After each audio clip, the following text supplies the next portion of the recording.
नमस्कार, मेरा नाम डॉक्टर युवराज अरोड़ा मोंगा है। मैं consultant physician and diabetologist doctor Monga medical clinic में प्रैक्टिस करता हूं और आज मैं कोरोना वायरस के ऊपर चर्चा करूंगा 4-5 मिनट के लिए। जैसे कि आप जानते हैं, दिसंबर 2019 से corona virus China Wuhan city से उत्पन्न हुआ है, जो कि आज 12 मार्च तक लगभग 120 देशों में फैल चुका है।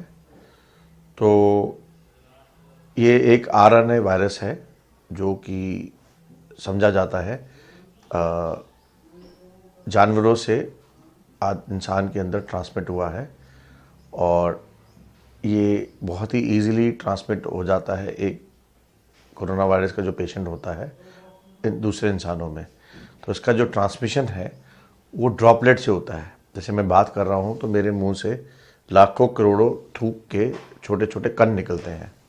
तो ये वायरस उन कणों में जिंदा रहता है और हवा में 2 मीटर की या 6 फुट की दूरी तक दूसरे इंसान तक ये ट्रांसमिट हो सकता है, मुंह से, नाक से और आँख के ज़रिए।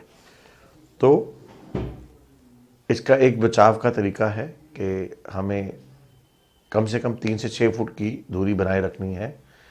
जिन इंसानों में यहाँ पे हमें डर है कि ये जो वायरस है प्रेजेंट हो सकता है थिकली पॉपुलेटेड एरियाज़ में, सिनेमा हॉल्स में, जहाँ पे गैदरिंग्स हो रही हैं, इसलिए सरकार ने पूरे वर्ल्ड में डिफरेंट सरकारों ने स्कूल कॉलेज बंद कर दिए हैं। Japan, Korea, China, Thailand, Vietnam, India में स्कूल बंद कर दिए गए हैं, इसलिए जाके लोग इकट्ठे ना हों।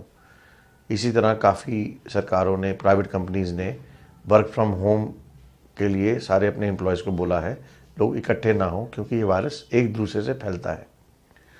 दूसरा सबसे बड़ा कारण है इसका फैलने का कि जो थूक है या जो आपकी जो ड्रॉपलेट्स हैं, जिस पेशेंट को वो ड्रॉपलेट इन्फेक्शन है, वो जब वो बोलेगा तो जो आसपास की जो चीज़ें हैं जैसे कि टेबल, कुर्सियाँ, हैंडल, ग्लास सरफेसेस, बर्तन, मोबाइल, जिस चीज़ को हम पकड़ेंगे या छुएंगे वहाँ पे वो फैल सकता है।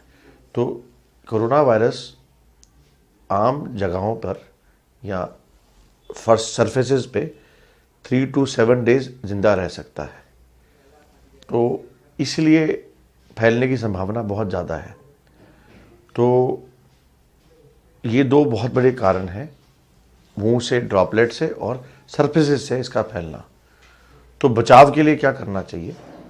बचाव के लिए सबसे पहले तो दूर रहें, 3 से 6 फुट की दूरी बनाए रखें। दूसरा, हाथों को दिन में 5 बार, 10 बार, 20 बार, अगर तो इन्फेक्टेड एरियाज़ हैं जहाँ पे बहुत फैल रहा है तो वहाँ पे तो बार बार धोना चाहिए। दूसरा, सैनिटाइज़ कीजिए। सैनिटाइज़र, अल्कोहल बेस्ड जो सैनिटाइज़र्स हैं उनके अंदर 5 से 10 ml की मात्रा लेके हाथों को ऐसे रब कीजिए 30 सेकंड से 1 मिनट के लिए उंगलियों के बीच में। इस तरह से हमें कम से कम 5 से 10 ml सैनिटाइज़र लेना चाहिए और हाथ साफ़ करने चाहिए। और किसी भी चीज़ को छुएं तो हाथ साफ़ कीजिए, अवॉइड कीजिए छूना। कोई भी व्यक्ति छींक रहा है, खांस रहा है, तो उसको खांसना है तो इस तरह से खांसिए अपनी बाजू के अंदर, स्लीव्स के अंदर, कपड़े के अंदर, बाहर नहीं। ये भी तरीका गलत है ये गलत है, ऐसे नहीं करना, क्योंकि ड्रॉपलेट आपके हाथ में लग जाएंगे। अगर किसी को छुओगे वहाँ चला जाएगा। फिर मास्क का रोल। मास्क का रोल जो WHO की रिकमेंडेशंस हैं, आम आदमी में इतना रोल नहीं है, क्योंकि मास्क को लगाने से हम उसको ज़्यादा ऊपर नीचे एडजस्ट करते हैं, ज़्यादा छूते हैं, उससे और ज़्यादा संभावना है फैलने की। मास्क का रोल है जिस इंसान को खांसी जुकाम है उसको डालना चाहिए ताकि वो दूसरे लोगों को ट्रांसमिट ना करे।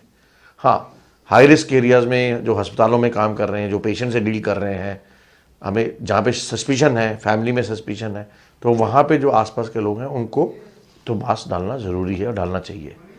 कौन सा मास्क, ये भी एक ज़रूरी क्वेश्चन है।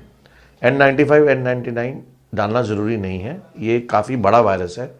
तो नॉर्मल सर्जिकल मास्क जिसकी 2 या 3 लेयर्स हों, वाला मास्क भी डाला जा सकता है। तो ये बात मैं बताना चाह रहा था आपको कोरोना वायरस से बचाव के बारे में। और इसके जो और कुछ इसके अंदर जो कुछ लोगों में मिथ्स या वहम है वो मैं बताना चाहूँगा कि कोरोना वायरस जो है वो जानवरों से तो नहीं हो जाएगा, घर के पालतू जानवरों से, कुत्ते बिल्ली से, वो गलत है। चिकन फिश खाने से ये हो जाएगा, वो गलत है। जो भी खाना पका हुआ है और आग लगी हुई है उससे ये नहीं होगा। अभी तक जो जैसे हम भारतीय लोग हैं, हमारे भारतीय में जब हम खाना खाते हैं, कोई अंडा मच्छी खा रहे हैं, उसको पका के खा रहे हैं, उबाल के खा रहे हैं, उससे आपको नहीं होगा। और कोई खास खुराक जो इससे बचा ले, ऐसा भी कुछ नहीं है। नॉर्मल डाइट खाइए और कोई भी ऐसी स्पेशल डाइट नहीं है जो कोरोना वायरस से बचाए। बचाव तो सिर्फ अपने हाथ सफाई करने में और अवॉइडेंस में है, ज़्यादा लोग इकट्ठे ना हो उसमें है। कोई स्पेशल दवाई, कोई नई दवाई जिसको बचा ले, ऐसा नहीं है। अभी कोई वैक्सीन नहीं बनी है और काफ़ी साइंटिस्ट लगे हुए हैं कि इसके लिए वैक्सीन बन जाए। इसको आने में भी टाइम लगेगा। अभी 12 मार्च को WHO ने इसको पैंडेमिक घोषित कर दिया है। घबराने वाली सिचुएशन नहीं है, बट फिर भी ये ना फैले तो बढ़िया है।